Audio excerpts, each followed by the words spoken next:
what is Adobe XD? If you're like, what the hell is it?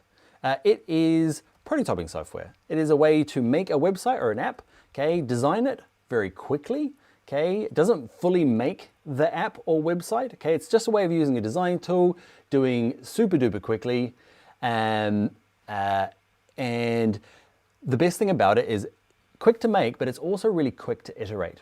So you might be really fast at building a website or an app, okay? The problem with that, A, it's not going to be as fast as building it in Adobe XD, but also when you go to test with your users or show your client, if they have amends, it can take a long time, or kind of, rejigging things if it's coded, and so there's a lot of kind of time saving in XD. If I go to a client and they need to change, I can do it like at the meeting and send it back to them straight away. It's this really quick iterative process.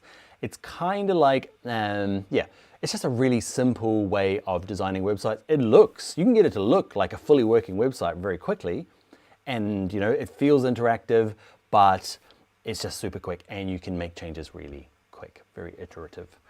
So that's what it is. And what does it do? Okay, who's it used for? The field is called UI UX. Okay, so it's for designers who need to, prototype a website. Okay, it's really great at 2 stages of your design process. You got your brief. Okay, then you need to wireframe it, and a wireframe is just like a simple version. Okay, just a simple, quick version to say, it doesn't have all the images and all the fonts and all the colors yet. Okay, just a quick little mock-up of it to get the functionality right. You can go to your client or test with your potential people that are going to be using the product, and it's really clunky. Okay, really basic and simple, but you can really find out a lot in that first little phase of just wireframes, simple wireframes. Okay, and you can get feedback and make adjustments rather than spending a long time making it look beautiful. So you've done the wireframing, then Adobe XD is really good to get to that point where it's visually quite appealing and everyone's agreed on fonts and colors and positioning and styling. Okay, so you do that again nice and quickly, and then you grab that, okay, and then you give it to your developer, or if you're a developer, you start building it, or if you're going to build it in something like Webflow or Elementor or something kind of like less code-based, you can start working on that yourself, or hand it over to your engineers or development team. Okay, so that's where XD fits in that thing. You get your brief. It's about quickly mocking it up, quickly testing it, iterating, okay, making changes, okay, and then once everyone's happy and signed off, okay, making clear that everyone's not a fully working website yet, you hand that to your engineers and developers and they say, great, we've got some stuff to work from, you've got some styles, okay, we can work to, and it's just a easier way of working rather than going brief and then start coding, okay? Or the alternative used to be something like Photoshop, okay? You do Photoshop in the middle. There's nothing really wrong with that, okay? There's nothing that's gonna break it. It's just longer. It's harder to do web stuff in Photoshop or Illustrator than it is in Adobe XD or say Figma, okay? They're built to do that specific job. XD versus Figma. Let's get into it. That's probably the question I get asked 10 times a day. Which one should I do? I know both of them quite well. I've done a Figma Essentials and an XD Essentials. Okay, so and it doesn't matter in terms of the tool. There are some small things that are different. Okay, it's not so much like this one's better than this one. They're always adding features. What's probably the most important one is to learn one of them. It doesn't matter which one, but maybe look at job applications in your area. Look for companies that you want to work for and see what they're using and then pick it. My advice is to do both. The courses aren't long, and especially if you say you do XD first, do Figma second, you will fly through Figma because it's so, you'll be like, this is the same. They just kind of move things around. There'll be a couple of things you'll be like, oh, this is it. I'm gonna die for this feature. And then you use it for a little while, like I do, and you're like, that feature's good, but not worth like saying this one's better than this one. Okay, so they're very comparable. Okay, there'll be people out there who are Figma diehards who will disagree, and that's totally fine. And same with Adobe XD. What you'll find is Figma tends to get used by larger organizations where you're a UX designer amongst a huge team. Okay, you'll be the designer working with engineers, okay, and you'll have a product manager, and you'll be working on one specific little bit. Often Figma has potentially a better teams option where there's a lot of people contributing. Where XD probably gets used more, not that it's better at it, just where it gets used more is in small operations where you're maybe a freelancer or working in a design studio where you're not only doing UX, you're doing other things, because it's part of the Adobe Creative Cloud. You don't have to pay extra for it. Okay, so Figma is free to a point until you need to start collaborating with other team members. Okay, so you can use Figma free by yourself. Okay, but as soon as you want to add team members, you've got to start being charged. And XD charges all the time. They used to have a starter plan. That seems to have gone away now. There was a free starter plan for a while, but otherwise you then got to pay for it. And it's like 12 bucks a month or something like that. But for me, as a designer with other tools like Photoshop and Premiere Pro and Illustrator and all the rest of them, I love them all. It doesn't cost me any extra to use the XD. It's not free, but it is free because I'm already paying for this kind of like $70 a month thing. It gives me all the different bits of software. All right. How does this course update differ from the previous course? A lot of the things is the same. I think I've got better at laying out complex ideas better. And also they've had some name changes. Things that used to be called this are now called this. And probably the biggest, it's very similar. If you're thinking, oh, I need to do the update course.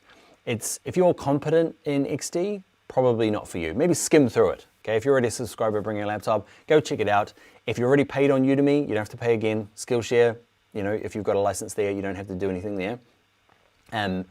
So you might just skim through and just see if there's any words that you haven't seen before. Towards the end is more advanced, okay? But the course is the same. What's really different from my point of view is that the course where I get you to do, the class projects, is a lot more beneficial for you as a student. You'll build something that's very comparable to mine, but using your own logo, your own colors, your own fonts, I've got this thing called the random project generator. So it will give you a brief that's different from mine, but follows along with the course. That's probably the nicest thing of update that I got to do for it. Dan's personal opinion on XD and Figma. Whatever course I've taught last. I learned XD first, so I use that. I was using Sketch and InVision Studio as well, and they're very similar, different competitors to XD. Those two seem to have dropped off the radar in terms of popularity. And then I did the Figma course, so I use Figma way more, and then I've done the XD update and I'm using that more. So I'm probably XD, probably a little bit more than Figma. It really depends on what course I've taught last. It's that comparable. I'm not saying they're exactly the same, but they do the same core job. It's about iterating, going quickly, and 80% of the stuff, you're adding images and text and moving things around, sharing them, getting notes. They're both doing really well at that sort of stuff. So XD, don't tell anyone. UX design seems to be advancing at a rapid pace. How do I keep up? Yeah, that's it. Like, I think it feels like that because there's a lot of blog. This is my opinion. Okay, I feel like there's a lot of blog. It's a really hot topic. So there's a lot of people creating a lot of content, and it feels like there's a lot coming out. But the core of UX is pretty solid. I feel like at the moment, like your job is to make sure you create a product or an app or a website that fulfills your persona or the client, the target audience. That's the core thing. And there's things to consider like accessibility, but then we start getting into, and I feel like there can be lots of things, and I am the same. I'm like, oh geez, what's this new thing that I need to learn? And then you read it and you're like, okay, it's just a spin on the new thing or the old thing, and it doesn't feel like it's much different, but I don't know, I feel like there's a lot of stuff generated, but it's boils back down to the same kind of core components, supporting the end user, and there's just a few core ways that I work, and they don't seem to shift that much. Always keep up to date, but yeah. Who are your UX design inspirations? In all honesty, I don't follow anybody around a lot, but there's people like Howard Pinsky and Jess, what's his last name, Showwater, and MDS, what's his name, Matt D. Smith. So these guys are the guys that I see around a lot, and I like what they do. So those are my inspiration. Yeah, my inspiration. Yeah, they're really good. They're really good at communicating as well. So for me, I have a different kind of probably outlook on it. And I'm looking to see how they deliver complex UX ideas. But those are the people. What is the main difference between XD course and the old one? We've done that one. I had started, but I haven't finished the XD course. What should I do?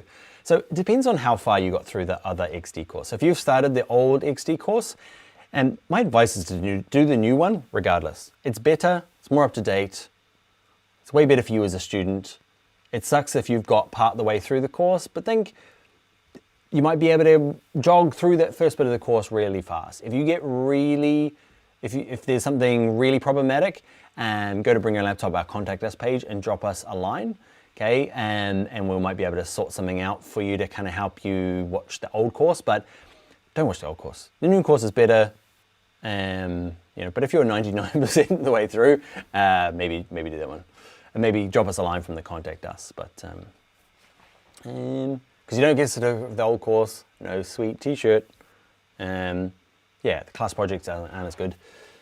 So I've just completed the Figma course. Should I do XD course? I would. It's not that hard once you've learnt Figma. Do XD. Because they are very similar, and nothing is better than to swagger into an interview and say, I use both. Pretty good at both. Look, I got certificates. I would. I have. I do. I know more than 2. I've got time to take a few courses. What other courses would you recommend to do as well as XD? If you're like new to the whole design field, XD is super important. And then maybe look at I got a UX theory course. What is it called? I can't remember what it's called. Type UX theory by Daniel Walter Scott on either bringyourlaptop.com, Skillshare, or Udemy, or wherever you watch your stuff. I've got something about UX theory in general, but also software in particular, maybe something like Photoshop. Photoshop is a super handy one to have, as well as Adobe XD. Is there still a free version of XD? I think I talked about this. No. They used to have starter plan. Check if that comes back. You might be watching this in the future. And check out if they've got their starter plan back again. They don't. How to become a UX designer. The basic steps is you need to learn the software. Okay, Figma or XD or Sketch or InVision Studio or can't think of a Balsamic. What's the other ones? Can't think of the other ones. But you learn one of those, and then you need some experience. And experience when you're brand new is you probably, I'm going to finish this one. Thank you, Taylor. So got distracted. What was I doing? How to become a UX designer? Yes. Then you need experience. And when you're brand new, you've got no experience in UX, so you need some self-directed projects. Okay, you need probably 3 really good ones that you spend a lot of time on. Go check out Bring Your Laptop Challenges. We've got some self-directed projects in there. Do the Figma or the UX XD course, okay, the updated one. There is really good kind of like, self-directed projects in there. And then do something on your own as well, okay? And there are a lot of online briefs, okay, of, UX, self-directed UX design briefs. So you've got something in your portfolio, and then be reaching out to anybody to do work, okay? Friends, family. I find those sorts of jobs are the first ones that come along. Friend of a friend, be on LinkedIn groups. Hey, I want some experience. You may or may not get paid. That's another different kind of question, but just get some experience, and you'll find that's to kind of like get the ball rolling. You need some experience. It'd be great to have real world, do some self-directed projects. That's how you become a UX designer.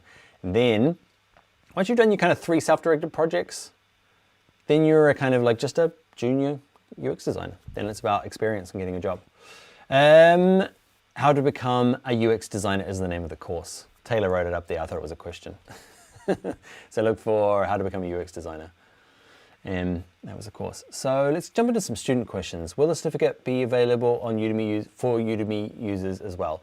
No, Udemy do their own certificates. But if you do the course, the updated course on Udemy, because you've bought it there and it's the same course, okay, if you do it there, you can jump in, become a subscriber quickly for a month and bring your laptop. And then all you need to do is submit all the class projects and show us your Udemy, like, I've watched all the videos, okay? But Udemy do their own certificates if you want the certificate from them. Mahamiram 11. I'm trying to change my career from fashion design to UX designer. Would you suggest looking at going back to school? Depends on where you are in your life. And I feel like if you're young, yeah, school's a great way. It's a great way of getting networking and, it's a great way to meet other designers. You are going to meet your instructors who are UX designers. It's a great way of building network, and it's a fun part of life being at school. But if you are maybe more mature, like I wouldn't if I'm now. I got kids, I got a mortgage. I can't take that time off, and I don't feel like UX in university especially has really blossomed into a good solid program, just because it's quite new and quite adaptive and changing, and that doesn't seem to do well in universities. They can be a little bit laggy behind. If I was going to do it, I'd be looking for a 1 year, 6 month kind of boot camp, okay, and doing it that way. So if I was going to do it, actually I'd probably just self-teach myself, do a few courses like my ones, okay, and then just start hacking away myself. But I'm older and I'm more confident in these areas, so that's probably not a great advice. So, if you are a little bit older, short course, definitely kind of a boot camp. Find out though who other people who've done those boot camps. There's a lot of them out there, and heaps of them are really bad, and a few of them are really good. So check them out. Maybe do a teaser. Like, I know I haven't been to one of those for a long time, COVID. General Assembly were really good. Check out them. They had some really good kind of in-person ones, and you can do like a teaser night. They had like little short videos, and you get a sense of like, do these people know what they're doing? But there are lots of other ones around in your neighborhood. Just make sure, speak to somebody who's already done it. That's it. Don't listen to who is trying to sell you the course. Try and find somebody who's done the course, unbiased, and to ask them. Okay, that's a better answer. So Gav, mashed potatoes or roast potatoes? Mashed potatoes. Another one from Maherman. I'm in Ireland though, so those are actually could very easily appear on the same plate along with chips, French fries, whatever you call them. So I also wanted to move from the States to Ireland. Would it be easier to get a job or try school to make that switch happen?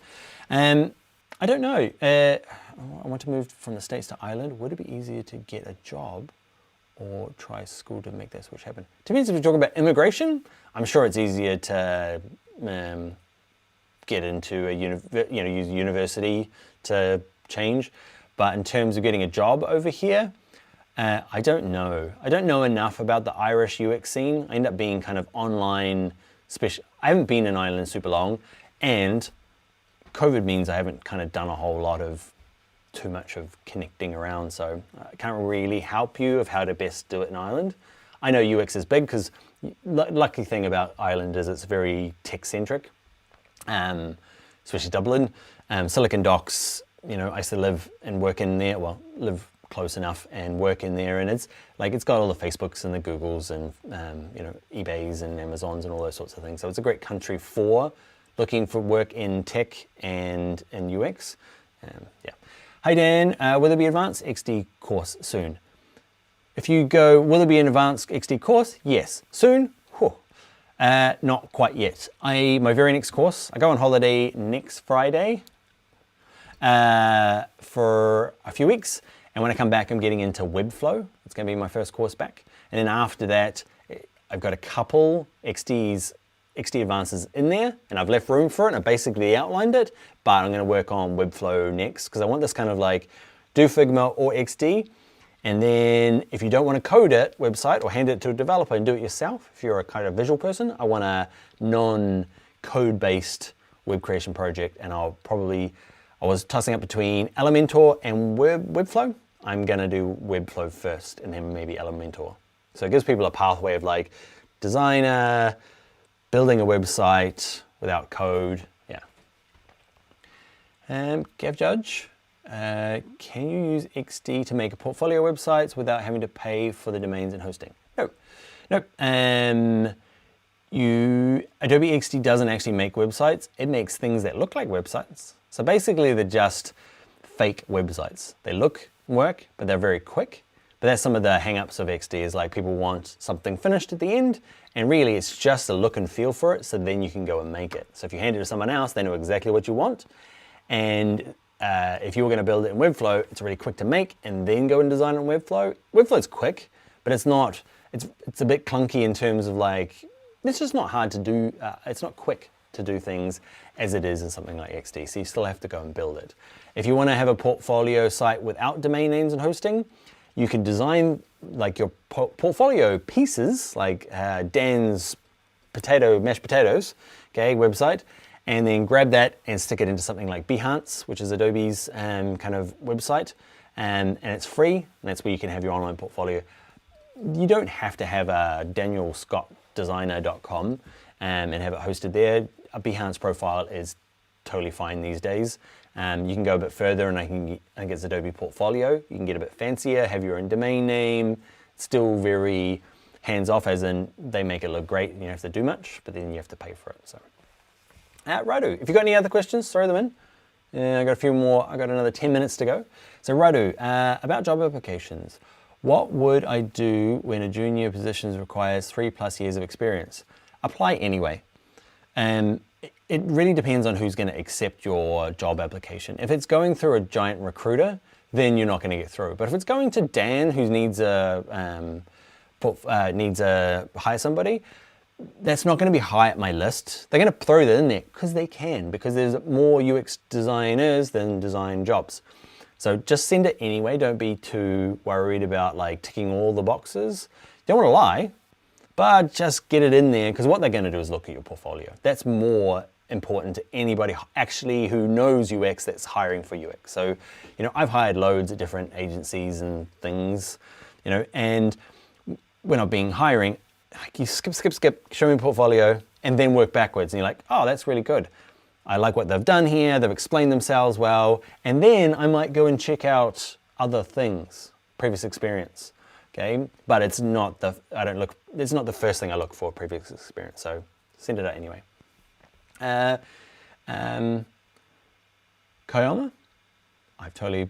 that's Kioma, that's what I'm gonna do. Also, when will you make a course that goes from XD Figma design to a fully interactive website? I've taken both classes of yours plus the HTML and CSS. I think I explained that, so I'm gonna do that next. So Webflow is the next course I'm gonna do. Minyao, Dan, for a portfolio, is it better to go with a more regular, very accessible design, or should I stick to my creative but an unusual design? I would probably go for a simple design and let the work speak for itself rather than the portfolio. Like, I've done it before, and I've done really crazy CVs. I haven't been actually looking for work for a long time, but when it was back in kind of like paper days. You'd walk into with a portfolio, and I spent a long time doing this really creative stuff. Nothing ever helped. It basically comes down to work and personality. Work first to get the interview, and then kind of your demeanor and whether they like you in the interview. I would stick to something professional. It depends. If you're trying to get a job at a crazy place, I don't know, I can't think of it. I don't know, crazy place. Nope, I can't think of one, because I'm thinking like, oh, music industry. Nope, they want somebody who can deliver great, professional work. It can be tricky if you get too creative. Maybe find a nice balance, but my instinct is let the work be amazing and your portfolio deliver that, okay, as quickly and easily and clearly as possible. If they have to drag around and go through some sort of Flash intro, remember those days? Loading percentage and animations going on and things flying everywhere. I don't think it's going to happen. I don't think it's going to work. Amy, I'm a senior in graphic design. Now I want to specialize in UI UX. I am planning on taking various courses like yours and others. Should I go back to being a junior designer but in UX UI? I don't think you have to be that. I don't think it has to be that clear cut. It depends where you're working now, or like if you're a freelancer, so there's things I don't know, but let's assume that you're working in a company and you're a senior graphic designer. You don't have to go back down and start again, because it's not essentially a new career. Like, you're a junior when you don't know Figma and XD, okay? You're a junior when you're not sure how to communicate ideas, which you're not now, because you're a senior graphic designer. You know how to deliver your concepts and ideas. There's just a lot of terminology you don't know, techniques you need to practice and learn. You know, you might have been designing logos before and now you need to do websites. And that's a big change, okay? But not the same as learning how to use color or, you know, how far apart type should be, okay? All that sort of stuff is gonna allow you to enter into kind of like a mid UX designer very quickly with a bit of self-teaching. There's a little bit of arm waving at the beginning when you're like, and then rushing home and trying to figure out what the hell I'm talking about. Like, okay, I got to join a scrum tomorrow. What the hang is a scrum? You know, like those sorts of things. But once you've done one, you're like, ah, yeah, that was nothing. So there's going to be a year of like sweating the details until you work out that actually your value as a UX designer comes from communicating more than anything. Like, yes, do the work, yes, figure out testing, but then being able to kind of deliver on a brief is very similar to the work you're doing now. So don't think you have to kind of start again at a cheaper price and, you know, it's more of a sideways and down shuffle rather than starting again. Just a little bit back, but you'll be back up to being a senior UX designer in no time, okay? Because learning the tools is quick and easy if you do a course. I know a guy, and also learning a lot of the vocabulary, learning a lot of terminology. Yes, that's my thing. Breezy, I am learning code and UX right now. I love both, but just wondering if you think it is beneficial or pointless. Nope, definitely do both. Like, I'm not great at code. I'm definitely quite a visual UX designer, but I know enough. If you've done my, you know, HTML and CSS code, I know enough about code to, it really helps inform my UX design because I know how to, I kind of know what's important in terms of structure and laying something out to make the job work good if I'm going to design it. Often I don't do that now, I hand it to a developer. But a developer appreciates somebody who understands code, okay? And then let's say I'm a freelancer and I'm taking on a project, being the UX designer and somebody can build it just means like the job that you were taking on for 10 grand, 5 grand for you, 5 grand for your developer means 10 grand for you. You get what I mean? You can do a bit of both. So definitely do them in parallel. You'll probably end up finding you like one more than the other, but being informed on both of these is really useful. Even if you don't take both of them to like, you know, the full degree, understanding if you become a developer, that's totally cool. Understanding UX to a certain degree is going to certainly help you and make you more of a, call you a unicorn if you can do both really good. Mino. Thank you very much. I suggest going with Behance for your portfolio. So awesome, so easy to do and easy to change. Cool. So that is, Mino is a happy user of Behance. That's what I do too. Pablo, looking forward to taking your Webflow course. Cool, that'll be out soon. There'll be I'll send it out via social media when I start. It'll be about in a month. Yeah, about a month. Alexandros, I would be interested if you do a small course regarding freelancing, how to build a portfolio, where to start, etc. For example, your videos on logo design were great on how to start a project. Yeah, I really like that sort of stuff as well. I think what I'm going to do is try and rope my friend in, Sarah Parkinson, to doing something around that sort of stuff. I'm going to New Zealand where she lives. I'm going to try and hassle her and see if she'd be up for doing that because A, she's more of a freelancer than I have ever been. Okay, I do a lot more teaching now, so I can do it. She could do it better, and I could be busy making the XD advanced course. Okay, Tanya, is there a hot 2022 UI trend that you think would be good to consider? I'm working on interactive entertainment site, music, film, NFTs, etc. I don't believe in trends for a year. I feel like they're a lot longer than that. I see the trends videos, and some of them are really good, but some like you go design trends 2022, and like I really like what's his name, Philip, what's his name? I know him very well. He's a good friend. I can't remember his name. His name is Taylor. Remind me. Who's Phil? Philip Van Dusen, that's it. Woohoo, it's in there. He does a really good wrap up of every year design stuff, but he comes from a very kind of graphic design background. There's some UI ones, but nothing ever You know, like New Morphic was pretty, you know, big for a little while there. I feel like the trend for me now is accessibility. It's something that I've done a tiny bit. Well, I did begrudgingly, I think, you know, but I think now it is hot, as in, like, if you want to get the work, understanding how different groups of people are gonna be able to see your work, okay? And it's like simple things like font sizes, colors, contrasting of colors. Can it be read by a screen reader? And the kind of flow of information and how it's all linked together. That sort of stuff is not really a trend, but is the thing that I'm excited about, or I feel like will build me more than like learning a new kind of like drop shadowy, cool feature, giant type, slushy thing. And Pringa, what time are we at? 2 more minutes. Pringa, hello, when will you do a course on JavaScript? I think I get asked this every time. I'm not good enough to do a JavaScript course, unfortunately.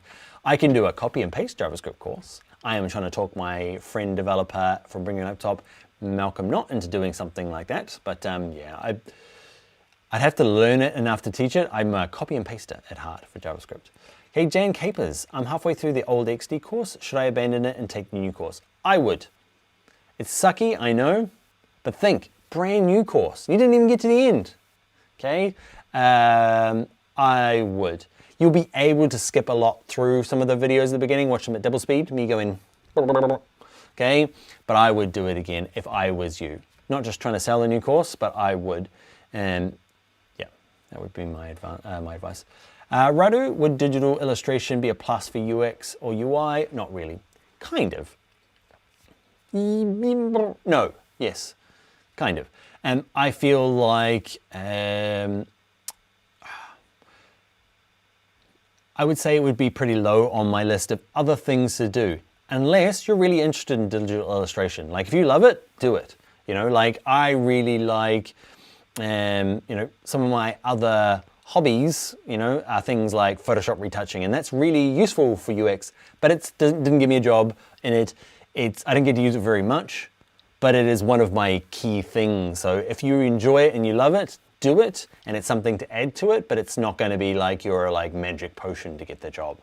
Your magic potion is going to be, you know, having a beautiful, you know, a great portfolio with some good, thoughtful work, and is probably the most beneficial. Yeah. Jacob, if you're teaching yourself and just starting out, how do you build a portfolio?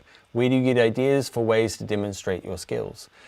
So yeah, there's a lot online. What I would do if I was kind of new to it is I would set myself a task of three portfolio pieces in UX. I would then look at Google great examples of UX portfolio and have a read through. What you're looking for is something that looks very good, but also has explanations of what people have done, you know, because like, there's so many times, like I've done it before, like when I was a junior graphic designer, I'd have a portfolio and there'd be stuff in there from like Disney and Sky and HP. And I thought like, I knew full well, I was just working at a big agency that had those clients. I wasn't even the creative director. I was just like the Mac operator, and I was just putting things together. I didn't have a lot of creative say.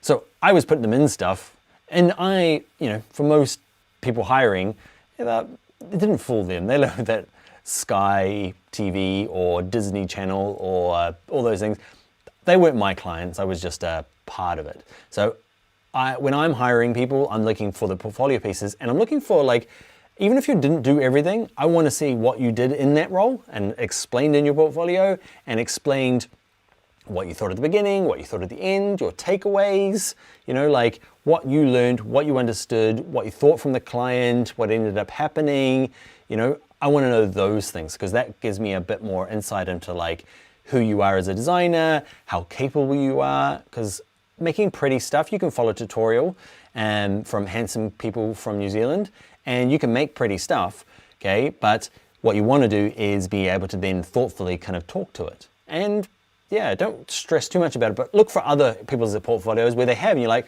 I got a really good sense of what they did. How did they do that? I'm going to do something like that for mine. Okay, so yeah, that'd be it. All right, last question of the night. Oh,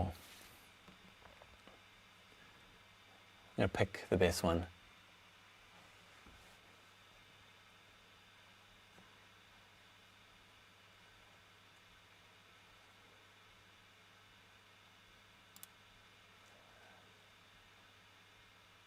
So this is a good one.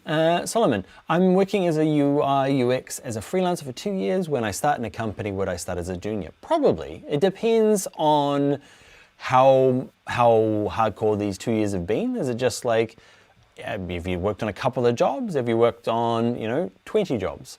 And did you come from being a graphic designer with a whole lot of skill, or are you like 20 and kind of just getting started, or are you, 42 and have changed from another creative field where you have a lot more client skills, and now that you've learned quite a bit in UX, you might jump into being a kind of a mid-tier kind of UX designer. And yeah. Ooh, last question, and Taylor's highlighted it and made it bold. So you get one more extra, people. Okay, from Louise. What are your thoughts on app redesigns for your portfolio? Don't do Nike. Don't do like the ones that everyone else has done, because they're like, do something challenging. That's it. If you're going to do an app redesign, don't just make a pretty page. Come up with a problem that's a bit more specific, like how to update your cart. Okay, that's a bit too simple. But how would the return system work? Something that is, you think is bad on an app that you know and love, plus that has a design aesthetic that you like and you want to redesign, but do something a bit more thoughtful. That way it'll give you more points in terms of being a portfolio piece. Something that looks nice, but is also something that you had to think through the UX process, because just a homepage design can be done as long as you're really specific about what you're there to do. Like, let's say that this is the app and they're going to be focusing on this particular thing now and dropping these other categories. So how do you redevelop that? That might be something more interesting than just making a different looking version of an already good looking brand. That is it, my friends. That is going to be the end. So just to reiterate, the Adobe XD course has come out now. The Essentials is an update. Okay, it's out on Bring Your Laptop right now. And I hope you enjoyed the live stream. The course, the link will be in the description. Anything else Taylor wants me? Link in the bio and socials, etc. Okay, for the course, there's a certificate for the Bring Your Laptop one. The update will be going live on Udemy and Skillshare next week. If you've already purchased it on Udemy, it'll be the same course. You don't need to go anywhere or pay again. It'll be ready to roll. And that is it. Thanks for hanging out with me. And I will see you again soon. I'm going on hiatus, hopefully next Friday, if I don't get coronavirus. My son had corona last week, and somehow magically I haven't caught it. Neither has my wife or my other son. Just my little son. He's had it twice now, and we haven't caught it. So that'll throw my plans off from going Ireland to New Zealand. So hopefully, though, you won't see me for just a little while. But don't worry, the rest of the Bring Your Laptop team is here to look after you, and that is going to be it. Hi, good friends.